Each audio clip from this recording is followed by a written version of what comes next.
They clinked champagne flutes in my penthouse to celebrate not our anniversary, but my upcoming funeral. My husband beamed at his mother and whispered that everything would be theirs once I signed the power of attorney. He thought I was fading fast, but he did not know that his dying wife was planning to survive. I would turn their premature victory party into a burial for their filthy ambition. My name is Elena Sterling, and at 34 years old, I possessed everything a woman in Chicago could possibly desire.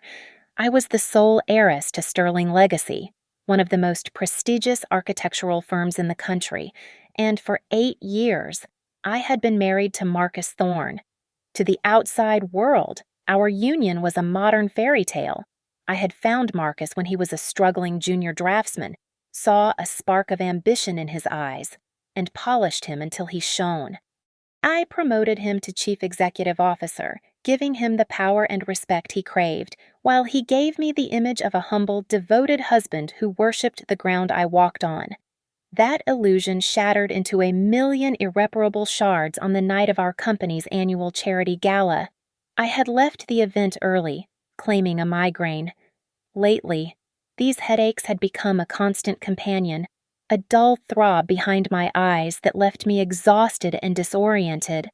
I arrived at our penthouse, craving silence. My phone buzzed in my clutch just as I was pouring a glass of water. It was a notification from the smart home system alerting me to a malfunction in the library security camera. Annoyed by the technical glitch, I opened the app to reboot the system. I expected a black screen or an error code. Instead, the feed stabilized, crisp and clear in high definition. The library was not empty. Marcus was there.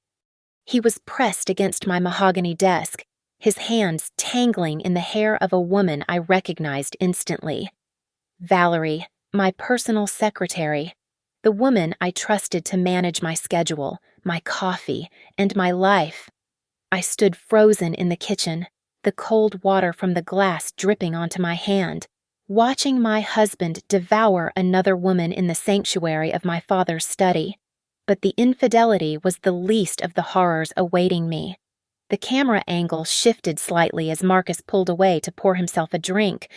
That was when I saw her. Lydia, my mother-in-law, was sitting comfortably on the leather sofa, flipping through a magazine as if her son was not buttoning his shirt after cheating on his wife mere feet away. "Well," Lydia asked, her voice tinny through the phone speakers, Is she finally done, for I am tired of pretending to like that haughty face of hers." Marcus laughed, a sound devoid of the warmth I had known for 8 years.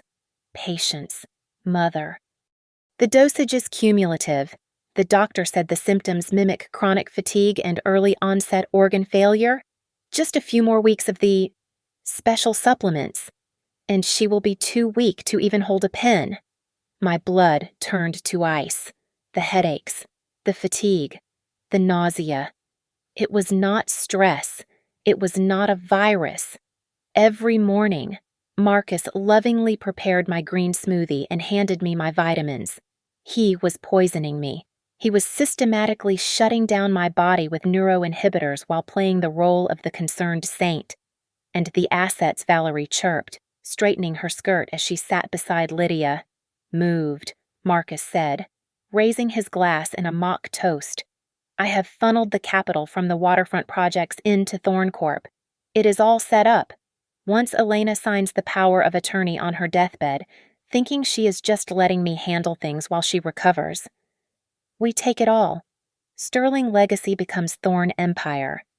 I stared at the screen, my breath trapped in my throat. I should have collapsed. I should have screamed until my throat bled, but I did not. Instead, a terrifying clarity washed over me, displacing the pain. The grief evaporated, replaced by a cold, sharp rage that felt like steel in my spine. I tapped the screen and hit the record button. I saved the video to a hidden cloud server, locking away the evidence of their conspiracy. This was my insurance. This was the first brick in the tomb I would build for them. I heard the front door click unlock an hour later. I was already in bed, breathing evenly, my eyes shut. The mattress dipped as Marcus climbed in beside me.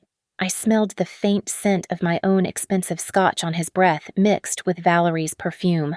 "Good night, my love," he whispered, placing a soft, treacherous kiss on my forehead. I did not flinch. I let him believe I was the fragile, dying wife he wanted me to be. But as he drifted off to sleep, dreaming of my money, I lay awake in the dark, plotting the exact coordinates of his destruction. The morning sun felt invasive as I sat in the back of Silas Vance's town car. Silas had been my father's attorney for 40 years, a man who treated the law like a holy scripture and loyalty like a blood oath. When I told him what I had seen on the security feed, his face turned the color of ash. He did not offer empty platitudes. Instead, he made a single phone call. An hour later, we were joined by a man who looked more like a street brawler than a forensic accountant. "This is O'Malley," Silas said, his voice grave. "If it exists digitally, Jack will find it." O'Malley did not waste time with pleasantries.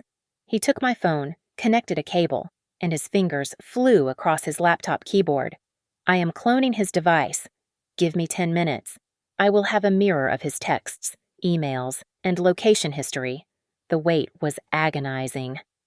When O'Malley finally turned the screen toward me, the numbers were staggering. "He has been busy," O'Malley muttered, pointing to a series of transactions. "See these transfers. They are disguised as payments for high-grade steel and imported marble for the Riverfront project, but the vendor is a shell company registered in the Cayman Islands. The money goes out, loops through 2 offshore accounts, and lands right back here into a private trust." How much I asked. My voice steady despite the trembling in my hands. "Over $5 million in the last 18 months alone." O'Malley replied, but the financial theft was clinical. The next revelation was visceral. O'Malley opened a folder labeled Private. "I tracked the GPS data from his car," the detective said, his tone softening slightly, which terrified me more than his roughness. "He goes to a gated community in Oak Park 3 times a week. He bought a villa there 2 years ago. Cash." He clicked on an image file. It was a surveillance photo taken from a distance, likely from a previous investigation or a traffic camera O'Malley had hacked. It showed a sun-drenched lawn. Marcus was there, laughing, throwing a ball. Valerie was clapping her hands, and running between them was a boy. "He is 4 years old. Mrs. Thorne," O'Malley said quietly. I felt the air leave the car. 4 years. He had this other life for half a decade, and then I saw the next photo. It was my mother-in-law, Lydia, holding the boy on her lap, feeding him ice cream. She looked happier than I had ever seen her. They were a complete family, funded by my inheritance, living a life of leisure while I worked 16 hours a day to keep the company afloat. "They went to Hawaii last month," O'Malley added, twisting the knife. "First class. While you were handling the union strikes. I wanted to vomit. I wanted to scream, but my body betrayed me in a different way." Later that afternoon, back at my office, the room suddenly tilted violently to the left. The floor rushed up to meet me. I heard my assistant scream my name before darkness swallowed me whole. When I woke up, the sterile smell of the hospital assaulted my senses. I was not in the general ward. I was in a private suite. Dr. Aris, the chief of neurology and an old friend of my father, stood over me. He held a tablet, his expression unreadable. "Elena," he said softly, "we found high levels of sedatives in your blood, consistent with what you suspected. But that is not why you fainted. Tell me," I demanded. "You have a meningioma," he said, showing me the scan. A white mass pressed against my frontal lobe. "It is a brain tumor. It explains the severity of the headaches and the vertigo. It is large. Elena, dangerously large. Is it operable?" "Yes." Dr. Aris sighed, taking off his glasses. "But it is risky. We need to operate within 3 weeks." The survival rate for a tumor in this position is 70%. If we do nothing, you have maybe 2 months. 70%. A coin toss. Weighted slightly in my favor. Most people would have wept. Most would have panicked. But as I looked at the gray image of my own mortality, I did not see a tragedy. I saw a weapon. Marcus wanted me dead. He was poisoning me to simulate a natural decline. Now, nature had given him exactly what he wanted, a legitimate, fatal diagnosis. Dr. Eris, I said, sitting up, ignoring the throbbing in my skull. Listen to me very carefully. You will not put this in the official digital records yet. You will keep a paper file only, locked in your personal safe. Elena, I cannot. You can, and you will. I snapped, my eyes blazing. If my husband finds out I have a tumor, he will stop the poisoning and play the grieving widower immediately to secure the inheritance. I need him to think I am dying because of him. I need him confident. I need him arrogant.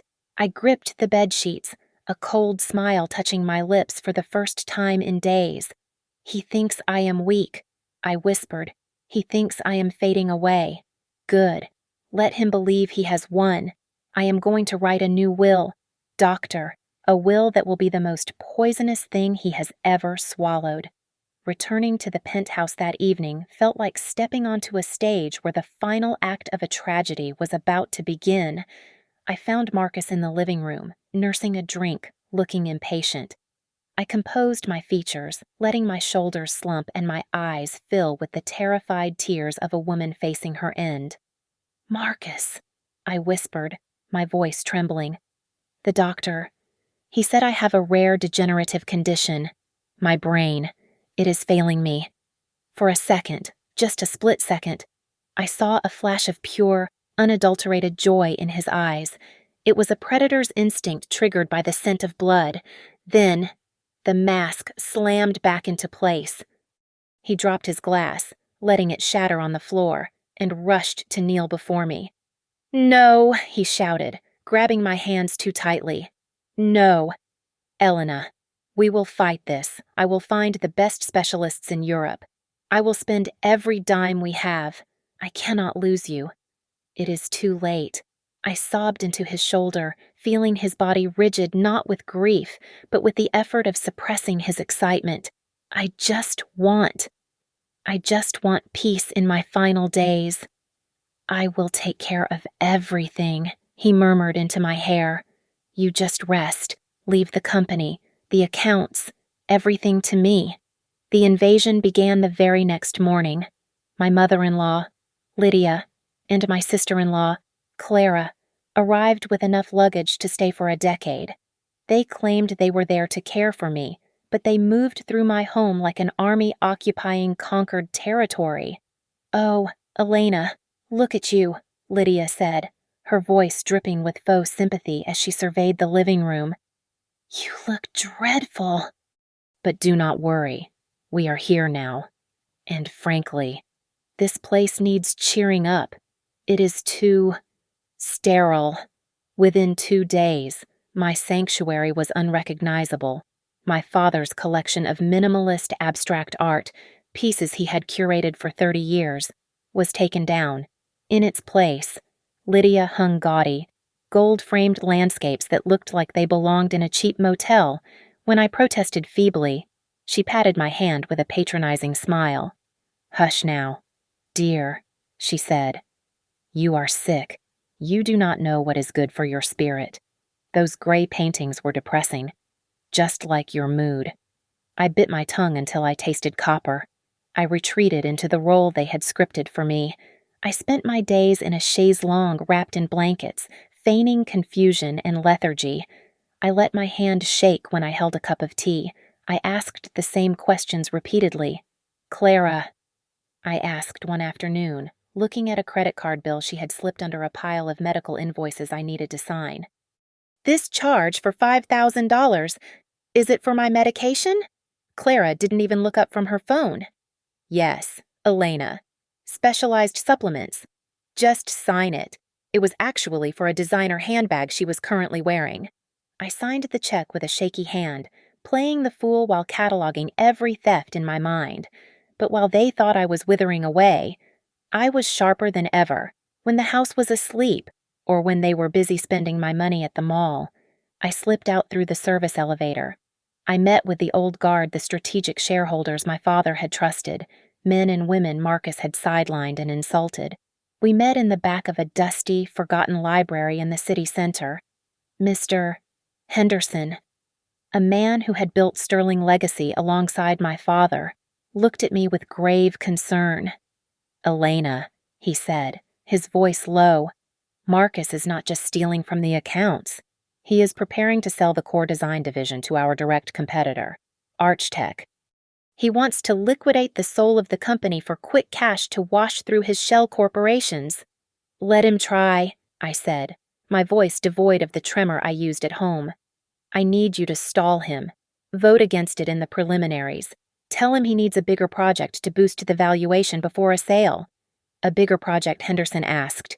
"Yes. Something massive. Something purely theoretical." I went to Silas Vance's office immediately after. The old lawyer looked at the outline I placed on his desk. It was a proposal for a development called Future City. It was a utopian urban project, dazzling, ambitious, and completely impossible to build with current technology. "This is a fantasy," Silas said, adjusting his spectacles. "It looks like a billion-dollar gold mine on paper, but the infrastructure requirements are nonsense." "Exactly," I replied, leaning forward. "Marcus is greedy." "Silas, he does not understand architecture. He understands numbers. He will see the projected revenue and his eyes will turn to dollar signs. I need you to draft the contract for this venture." And the catch, Silas asked, knowing me too well. "The liability clause," I said coldly. "Structure the entity so that the primary signatory accepts unlimited personal liability for any failure to meet the development milestones. Hide it in the legalese. Make it complex. Marcus never reads the fine print if the font is small enough and the promised payout is big enough." Silas looked at the document, then at me. "Elena, if he signs this, and the project fails, which it will, he will be responsible for debts amounting to hundreds of millions of dollars. He will be destitute. He will be crushed. He is already trying to bury me." "Silas," I said, standing up to leave, "I am just digging the hole a little deeper so he can fall in by himself." It took exactly one well-placed whisper to the right financial journalist to set the bait. By Wednesday morning, the business channels were buzzing with the rumor that the federal government was on the verge of greenlighting the Future City project. The stock price of Sterling Legacy did not just climb, it vaulted. I watched the ticker on the television from my sickbed, seeing the green arrows shoot up by 40% in a single afternoon. It was all smoke and mirrors, of course, a bubble made of nothing but hot air and lies. But Marcus did not care about reality. He only cared about the valuation. He burst into the room, his face flushed with the kind of high only greed could provide. "Did you see it? Elena," he practically shouted, waving his tablet. "The market loves the Future City concept. We are up nearly $1 billion in market cap." I coughed weakly, pressing a handkerchief to my mouth. It is too much pressure. Marcus, what if the approval does not come through? The crash would destroy us, I think. I think we should sell the company now. Liquidate everything while the price is high. I just want to rest." The room went silent. The air was suddenly sucked out of the space by the 3 gasping mouths of my husband, his mother, and his sister. "Sell," Lydia shrieked, dropping her knitting needles. "Are you out of your mind? You would sell the goose that lays the golden eggs just because you have a headache." "Mother is right," Clara chimed in, looking up from her phone where she was likely browsing luxury cars. "You cannot sell the legacy. That is irresponsible." Marcus looked panicked. The thought of losing his playground, his status, and his access to the company accounts terrified him. "Elena, darling, you are not thinking clearly. The stress is getting to you. You do not need to sell. You need to let go. But I cannot handle the paperwork." I whined softly. "I am so tired." "Then give it to me," Marcus blurted out, desperation cracking his smooth voice. "Sign the Future City project over to me. Let me be the signatory. I will carry the burden. You just focus on getting better." I hid my smirk behind the handkerchief. He had just volunteered to put his head in the guillotine to ensure I remained compliant and properly drugged. Marcus escalated his cruelty. He brought Valerie into our home. "This is Miss Valerie," Marcus introduced her, not even blinking as he brought his mistress into our bedroom. "She is a certified nurse with international credentials. She will be monitoring your medication and vitals 24 hours a day." Valerie wore a white nurse's uniform that was 2 sizes too small, the fabric straining in a way that was entirely unprofessional. She smiled at me, a predator looking at a wounded gazelle. "I will take very good care of you. Mrs. Thorne," she said, her voice dripping with artificial sweetness. The humiliation was visceral. I had to lie there and watch them. They thought I was asleep, but I saw the lingering touches when she handed him a file. I saw the smirks they exchanged over my prone body. Valerie took charge of my medication immediately. I watched through half-closed eyes as she went to the medicine cabinet, took out my prescribed pills, and replaced them with the neuroinhibitors Marcus had been using to poison me. "Time for your medicine." "Elena," she cooed, helping me sit up. I took the pills and the water, swallowing them with a grimace.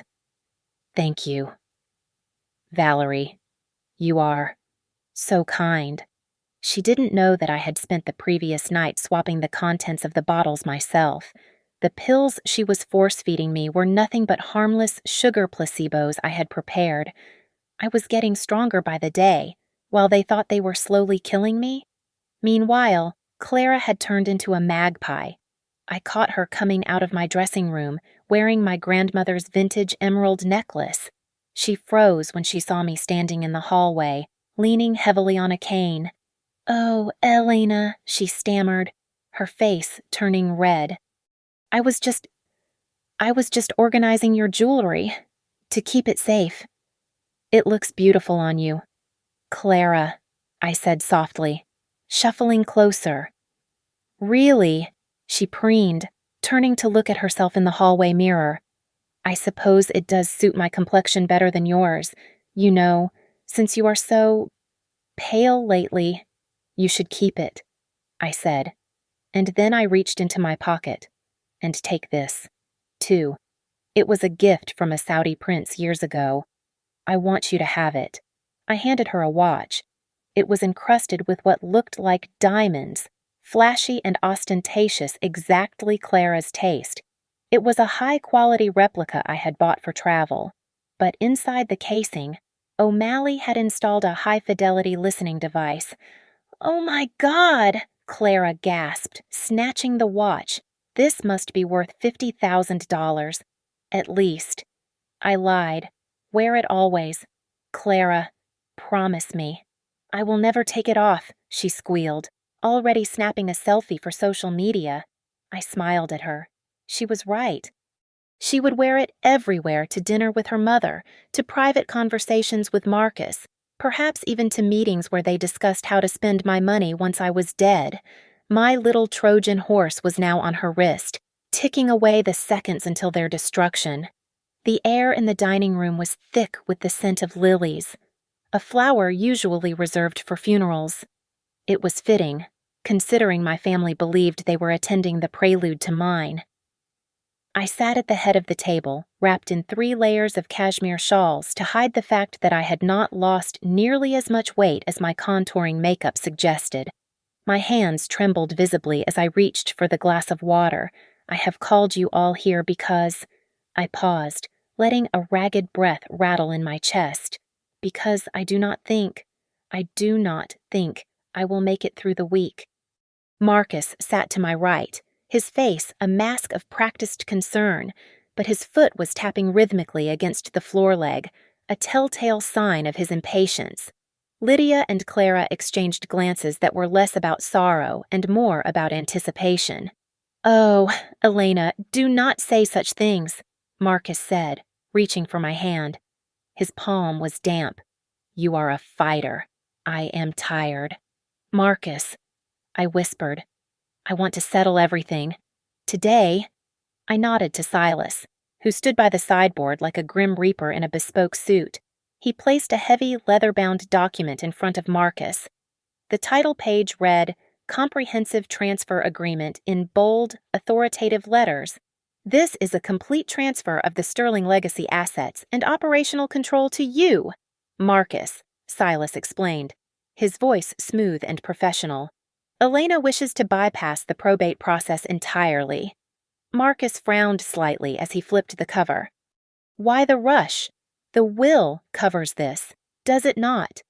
If we wait for the will to be executed after her death, the estate tax will take nearly 40% of the liquid assets." Silas lied effortlessly. He had always been a terrible liar, which was why it was so effective. No one expected the honest family attorney to be playing a role. This transfer frames the handover as a business restructuring. It saves the family roughly $50 million in taxes. $50 million, Marcus repeated, his eyes widening. Greed had always been his blind spot. "However," Silas added, tapping the document, "to make this legal, you must assume full executive control immediately. That means you take the assets, but you also formally adopt all active projects as the sole signatory." "It is a package deal." Valerie, standing behind Marcus in her white nurse's uniform, leaned in. "Just sign it, Marcus." "Can't you see she is suffering?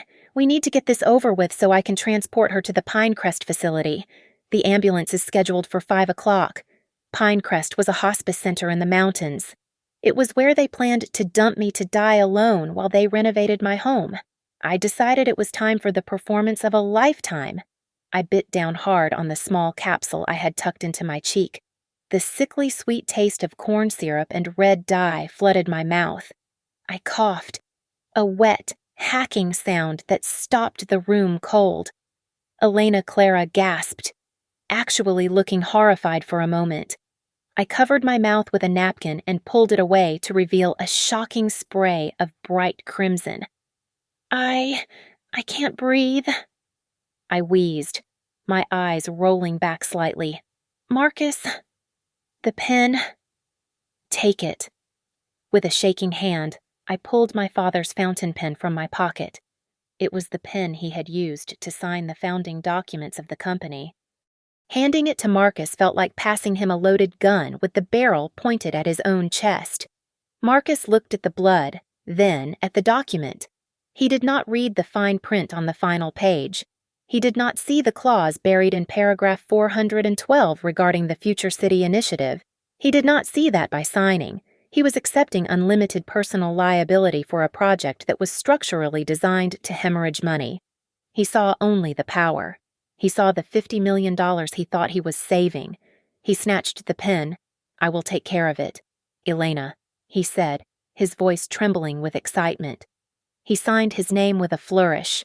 The scratch of the nib on the paper was the loudest sound in the room. It was done. He had just signed his own financial death warrant. The moment the ink dried, the atmosphere in the room shifted instantly. Marcus sat back, the concern vanishing from his face like smoke. He looked at the document, then at me, a cold, triumphant sneer curling his lip. "Finally," Marcus said, his voice dropping an octave. "Valerie, give her the sedative." "The strong one," Marcus, I whispered, feigning confusion. "Shut her up," he snapped, not even looking at me. "I am done listening to her whine. Knock her out and get her ready for transport. I want her out of my house within the hour." Valerie moved toward me, a syringe already in her hand, her eyes gleaming with malice. "This will pinch a little, Mrs. Thorne, or maybe a lot." She uncapped the needle, but I was faster. I reached under the table and pressed the silent alarm button I had taped to the underside of the chair.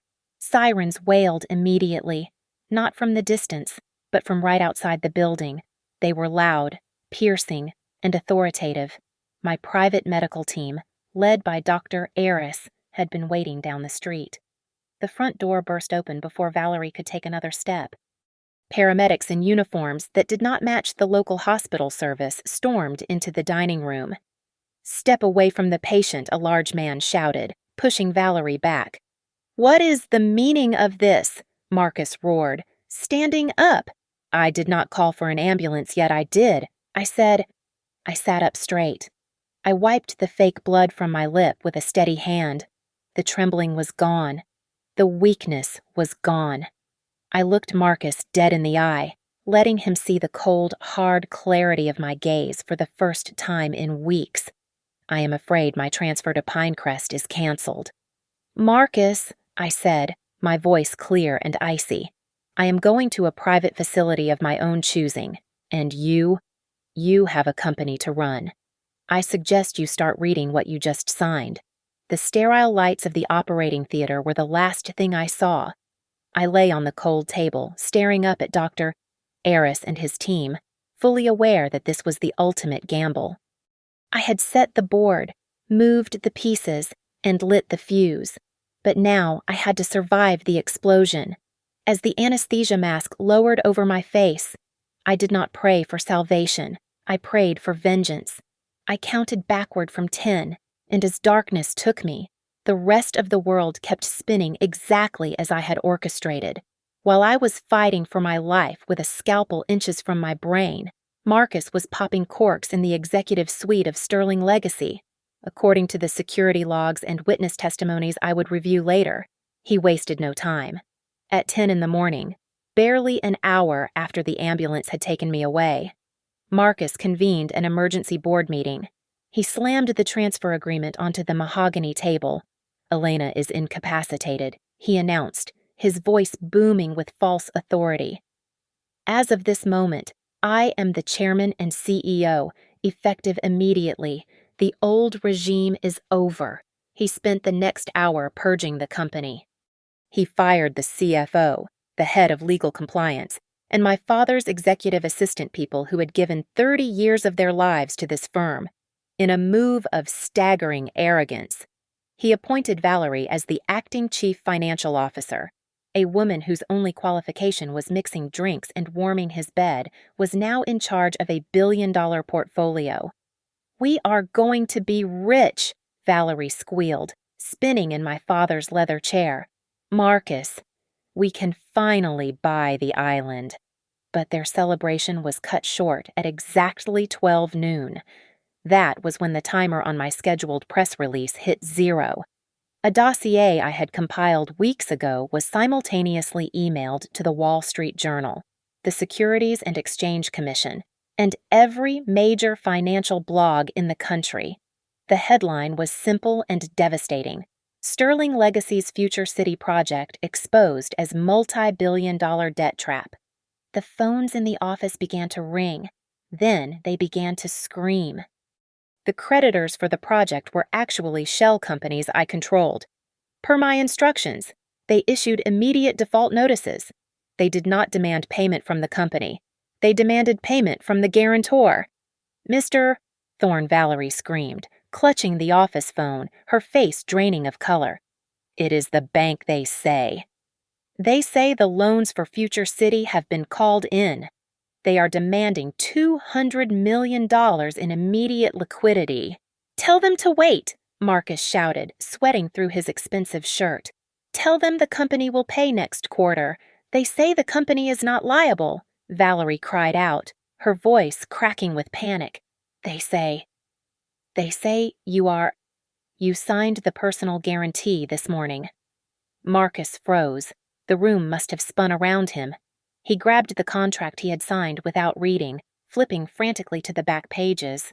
There it was, in black and white, and he had not just accepted the assets, he had accepted the debts. On the stock market floor, Sterling Legacy shares went into freefall. The red numbers flashed across screens nationwide, but I did not lose a dime.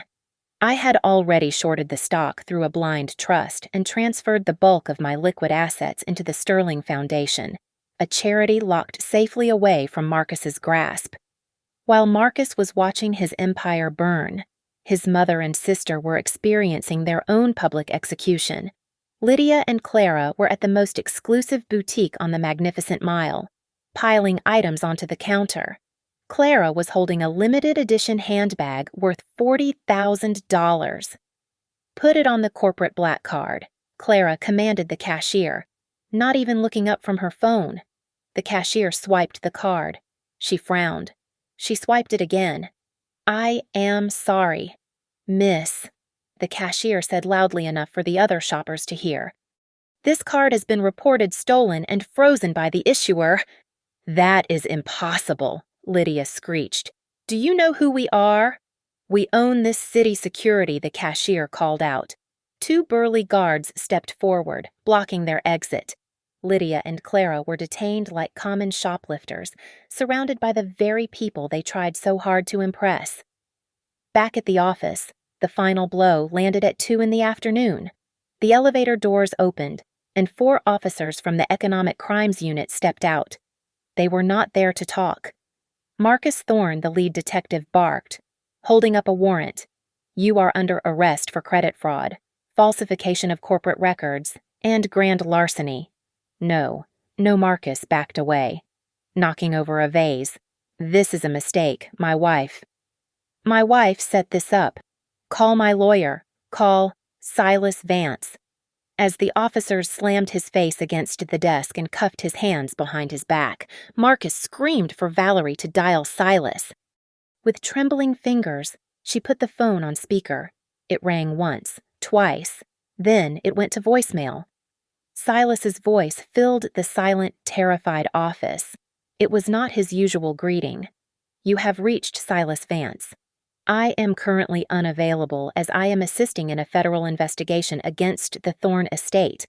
If this is Marcus, Ms. Sterling sends her regards." Marcus howled in incoherent rage as he was dragged out of the building, past the staring eyes of the employees he had just fired.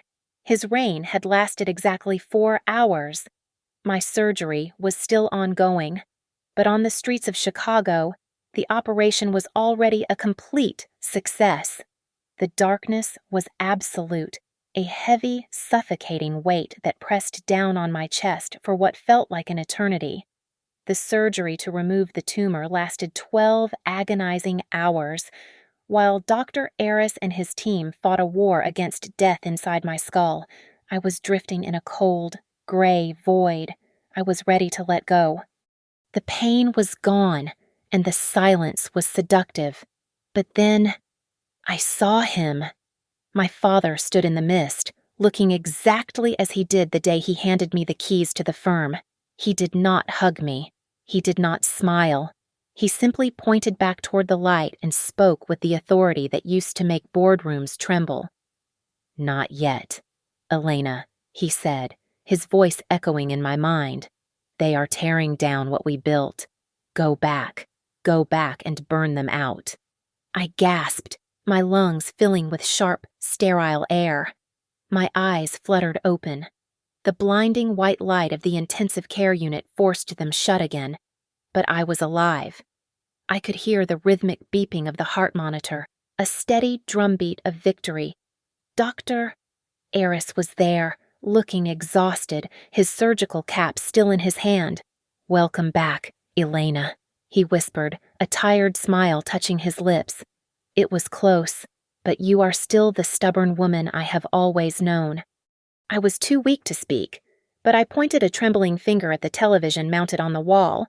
The nurse hesitated, looking at the doctor, but he nodded. She grabbed the remote and turned on the local news. The screen did not show cartoons or weather. It showed the front entrance of the Sterling Legacy Tower. Marcus was being shoved into the back of a police cruiser, his face hidden from the flashing cameras, his wrists bound in steel. The chyron at the bottom of the screen read, "CEO Marcus Thorne, arrested for massive fraud and embezzlement." I closed my eyes again, but this time it was not from fatigue. It was from pure, unadulterated satisfaction.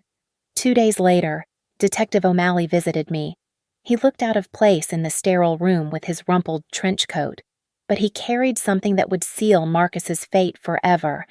"We found a burner phone in his car," O'Malley said, pulling a small digital recorder from his pocket. He thought he had deleted everything. He was wrong. Listen to this. He pressed play. The audio was grainy, but the voices were unmistakable. "She is taking too long to die." "Marcus," Valerie's voice whined. "The neuroinhibitors are just making her sleepy." "Then switch it," Marcus's voice replied, cold and impatient.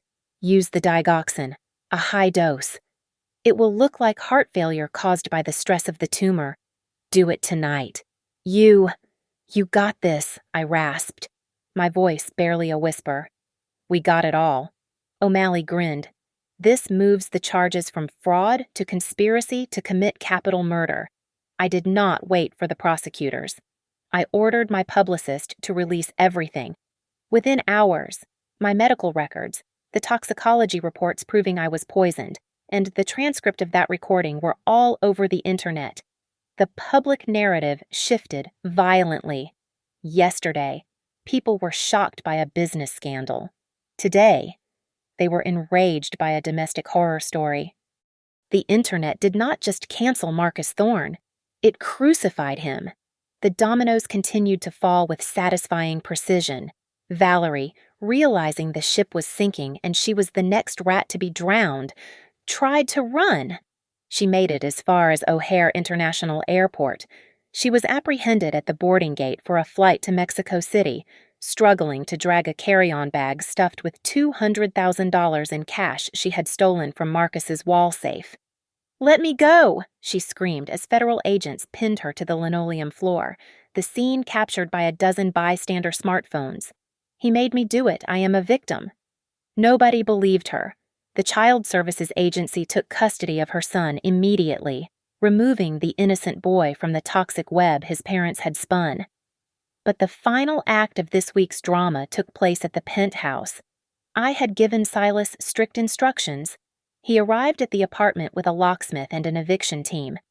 Lydia and Clara were thrown out onto the street. They stood on the curb, surrounded by Louis Vuitton trunks and Chanel bags, shivering in the cold Chicago wind. They had their designer clothes, but thanks to the asset freeze orders I had initiated, they did not have a single dime to their names. I watched the security feed from my hospital bed. Lydia was banging on the glass doors of the lobby, screaming at the doorman who used to carry her packages. "Open this door," she shrieked, her mascara running down her face. "My son owns this building. I will have you fired." The doorman, a man she had never tipped in 8 years, simply turned his back and walked away. "Where are we going to go?" Clara sobbed, clutching her phone which had been disconnected from service. I watched them for a moment longer, then turned off the tablet. They were no longer my problem. They were just ghosts haunting a life I had already left behind. I lay back against the pillows, feeling the stitches in my head pull tight. I was scarred.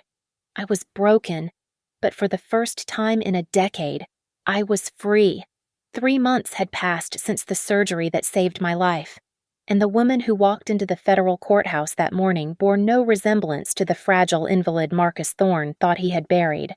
I wore a tailored white suit, sharp enough to cut glass, and my hair, now growing back in a chic pixie cut, was styled to perfection. The cameras flashed as I ascended the steps, but I did not hide. I looked directly into the lenses, letting the world see exactly who had won. Inside, the atmosphere was stifling. Marcus sat at the defense table, but the arrogant executive who once commanded rooms with a snap of his fingers was gone. In his place sat a hollowed-out shell of a man. His skin was sallow. His eyes darted around the room with the frantic energy of a trapped rat, and his suit hung loosely on his frame. When he saw me enter, he practically lunged over the table. "She did this," Marcus screamed, his voice cracking. She set me up. It was entrapment. I am the victim here. The bailiff forced him back into his chair, but Marcus continued to mutter, shaking his head. Silas Vance, acting as the lead prosecutor's special consultant, stood up. He adjusted his glasses and approached the bench with the lethal calm of an executioner. Your Honor, Silas said, his voice carrying to the back of the room. The defendant claims he was tricked into signing the documents that incriminated him. However, I would like to draw the court's attention to Clause 7B of the Comprehensive Transfer Agreement. He projected the document onto the screen for the jury. This clause, which Mr. Thorne signed willingly, states that any commission of a felony by the signatory results in the immediate automatic dissolution of his marriage to Elena Sterling, with zero alimony, and a permanent forfeiture of all parental rights to any biological or adopted children. Marcus froze. He stared at the screen, his mouth hanging open. He had not just signed away his freedom, he had signed away his family and his claim to my fortune before he was even arrested. I call Elena Sterling to the stand, the prosecutor announced. I walked to the witness box, my heels clicking rhythmically on the hardwood. I placed my hand on the Bible and swore to tell the truth. For the next hour, I dismantled Marcus Thorne piece by piece. I spoke with clinical precision. I installed the camera because I felt unsafe. I told the jury, looking directly at Marcus, I watched my husband and his mistress discuss the dosage of the poison they were feeding me. I watched them laugh about how long it was taking for me to die. Objection, Marcus's lawyer shouted. Hearsay. It is not hearsay if we have the video, I said coolly. At my signal, the prosecutor played the final piece of evidence. It was not the surveillance footage, but a deposition video recorded just days ago. Valerie's face appeared on the monitors. She looked small, terrified, and devoid of her usual glamour. She was wearing a prison jumpsuit. He told me to do it. Valerie sobbed on the screen, wiping her nose with a tissue. Marcus said, He said she was taking too long. He told me to switch the pills. He said if I did not do it, he would cut me off and leave me with nothing. I was scared. I just wanted to be with him. The courtroom went silent. Marcus stared at the screen, seeing the woman he had risked everything for betray him to save her own skin. He slumped in his chair, putting his head in his hands. The fight went out of him. He knew it was over. The jury deliberated for less than 2 hours. When they returned, the foreman did not look at Marcus. We find the defendant, Marcus Thorne, guilty on all counts, the foreman read. The judge looked down at Marcus over his spectacles. Mr. Thorne, your crimes are not just financial. They are a grotesque violation of trust in human life. I sentence you to 20 years in a federal penitentiary, without the possibility of parole for the first 15 years. As the gavel banged, finalizing his doom, Marcus did not scream. He just looked at me. I offered him a small, cold smile. Valerie did not escape unscathed. Her testimony bought her leniency, but not freedom. She received a suspended sentence and 5 years of probation, but the family court judge stripped her of custody of her son, citing her involvement in a murder plot as proof of her unfitness. Her child was placed into the foster care system, far away from her toxic influence. As for Lydia and Clara, justice was poetic. With their assets seized to pay back the creditors of the fraudulent Future City project, they were left destitute.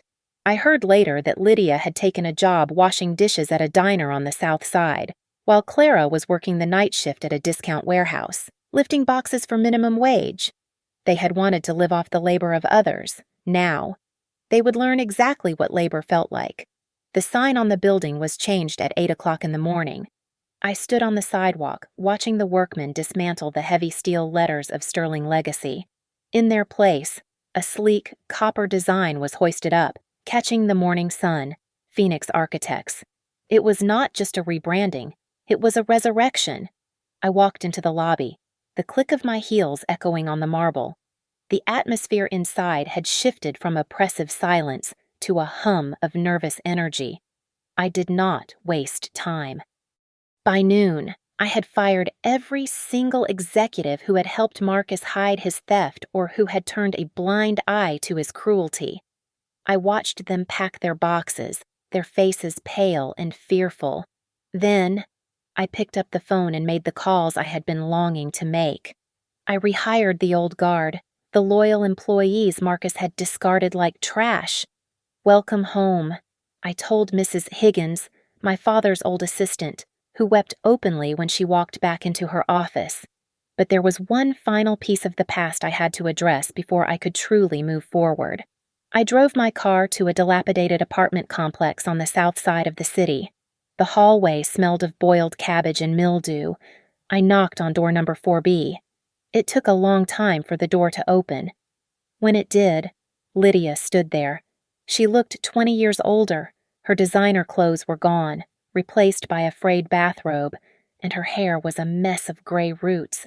"Elena," she whispered, clutching the doorframe. You came."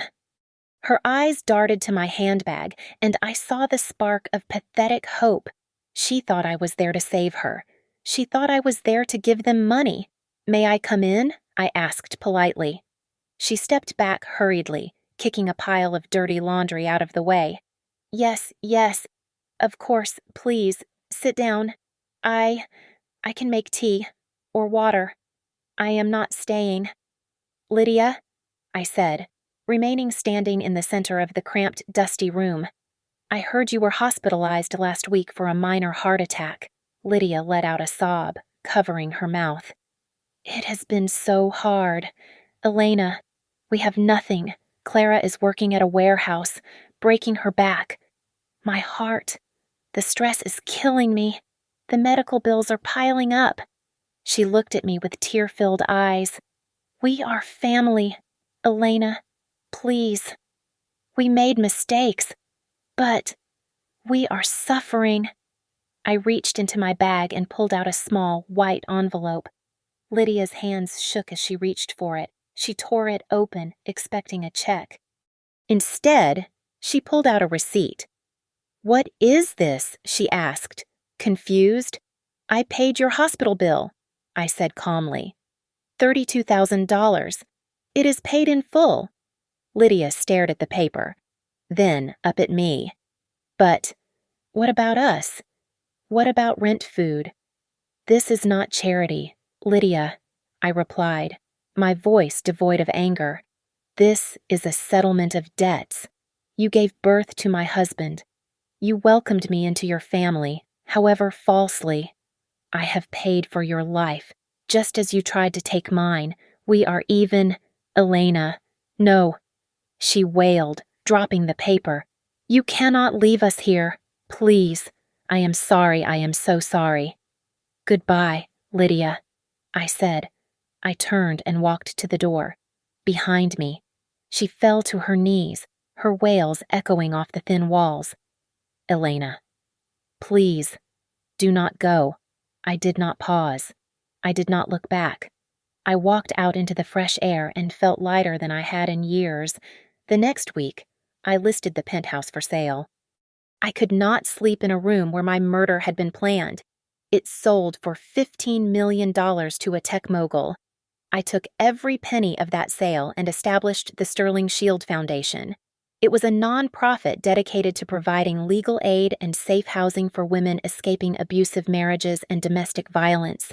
I wanted the money that Marcus had coveted so desperately to be the weapon that destroyed men like him. Life began to fill with color again. At a charity gala for the new foundation, I heard a familiar voice. "I always knew you would rebuild it," a man said. I turned to see Julian, a man I had attended architecture school with more than a decade ago. He was handsome, with kind eyes and hands rough from working with drafting materials. He had loved me then, quietly and respectfully, but I had been too blinded by Marcus's flashiness to notice. "Julian," I smiled, feeling a genuine warmth spread through my chest. "It has been a long time." "I never liked the name Sterling Legacy anyway," he joked, handing me a glass of champagne. "Phoenix suits you better. You look Radiant. Elena. I feel radiant, I admitted, and I did. Doctor, Eris had given me a clean bill of health that morning. The tumor was gone, excised completely. As I looked at Julian and then out at the city skyline my father had helped build, I realized the truth.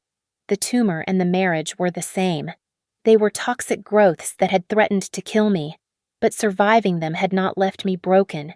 It had stripped away the naivety and the weakness, leaving behind something harder, purer, and unbreakable. I was not a survivor. I was a warrior who had finally won her war. I thought the war was over. I thought I had scrubbed every trace of Marcus Thorne from my life, leaving only the clean, polished surface of my new beginning. But the dead have a way of whispering, and my father had one last secret to tell. A question had haunted me in the quiet hours of the night. Why did a man as robust and healthy as my father drop dead from a heart attack 5 years ago?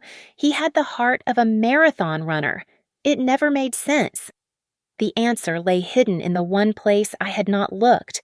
I was supervising the demolition of Marcus's old private office, stripping the room down to the studs to remove his stench from the building. When the contractors pulled out the heavy wall safe, I noticed a discrepancy in the drywall behind it. I took a sledgehammer and smashed the plaster myself. There, tucked into a hollowed-out space between the beams, was a small, black leather diary. Marcus was arrogant, but he was also meticulous. He kept records of his victories like trophies.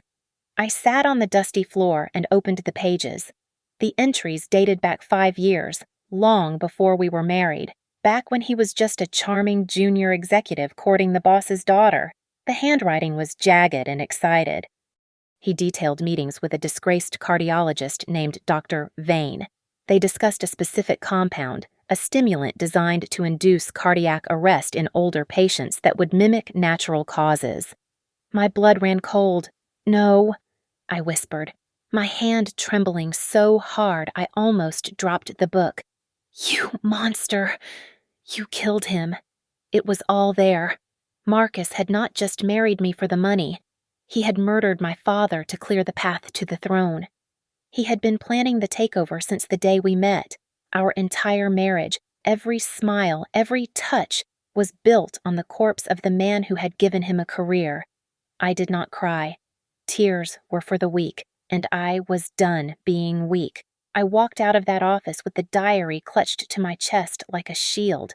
I went straight to the state prosecutor. I handed over the diary and demanded they exhume my father's body. The toxicology report came back 3 days later, confirming the presence of the exact chemical compound mentioned in Marcus's notes. I demanded they reopen the case, not for fraud, but for murder in the first degree. The trial was swift. Marcus was already in prison, but when the new charges were read, the last flicker of light in his eyes died out. The judge, appalled by the sheer calculation of his evil, delivered the maximum sentence. "Marcus Thorne," the judge boomed, "you are sentenced to life imprisonment without the possibility of parole. You will never walk as a free man again." I was told that when the guards dragged him back to his cell, Marcus screamed. He did not scream for a lawyer. He screamed my name. He shrieked in absolute despair until his throat bled, realizing that the door was closing forever. He would die in that concrete box, knowing that the woman he tried to destroy was the one who turned the key. The next morning, I drove to the cemetery. The sky over Chicago was a piercing, brilliant blue, the kind of day my father used to love. I stood before his marble headstone, the wind whipping through my coat. I placed a copy of Marcus's life sentence on the grass. Beside it, I placed the blueprints for the new Phoenix Architects headquarters. "It is done. Dad," I said softly to the wind, "rest now." "I have the watch." I took a deep breath, filling my lungs with the cold, crisp air. For the first time in 5 years, the weight was gone. The fear, the doubt, the betrayal, it had all been washed away. I felt light. I felt absolute, terrifying freedom. I turned my back on the grave and drove to the office. When I walked into the boardroom, the air shifted. The long table was filled with the people I trusted, the team I had built from the ashes. As I took my seat at the head of the table, they did not just look at me, they stood up. One by one, they began to clap. It was not polite applause, it was a thunderous ovation of respect. I waited for them to settle. Placing my hands on the polished wood, I looked around the room, seeing the future reflected in their eyes. "Thank you," I said, a genuine smile breaking across my face. "But we have work to do. This empire is only just beginning. Thank you so much for listening to my story. Please comment below and let me know where you are tuning in from. I would love to hear your thoughts and connect with you all. Don't forget to subscribe to the channel Lily Revenge Stories, like this video, and hit that hype button to help this story reach even more people.